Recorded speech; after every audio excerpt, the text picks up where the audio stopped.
Hi, ginger garlic paste, అల్లం వెల్లుల్లి ముద్ద. దీన్ని మనం అల్లాన్ని శుభ్రంగా నానబెట్టి కడుక్కోవాలి. చిన్న చిన్న ముక్కలుగా తరుక్కోవాలి. తర్వాత వెల్లుల్లిపాయ తొక్కలు తీయక్కర్లేదు, మీకు ఓపుకుంటే తీసుకోవచ్చు, తీయకుండానే మిక్సీ వేసుకోవచ్చు. చూడండి, కొంచెం కొంచెంగా అవి ఇవి రెండు కలిపి వేసుకోవాలి. ఇప్పుడు కొంచెం ఉప్పు, కొంచెం సాల్ట్ వేసి మిక్సీ పట్టుకోవాలి. ఇది 6 నెలల వరకు ఉంటుంది. కొంచెం కూడా నీళ్ళు పోయొద్దు, నీళ్ళు పోస్తే పాడైపోయే ఇది ఉంటుంది. సో నీళ్ళు పోయకుండా కల్లుప్పు వల్ల కొంచెం బాగానే అయిపోతుంది, నలిగిపోతుంది. మిగిలిన ముక్కలు కూడా అందులో వేసేసేసి మిక్సీ పట్టుకోవాలి. పట్టిన తర్వాత చూడండి, ఇలా మెత్తగా అయిపోయింది.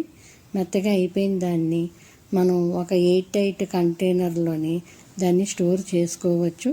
ఫ్రిడ్జ్లో పెట్టుకుంటే 6 నెలల వరకు పాడవదు. మీరు కూడా ట్రై చేయండి.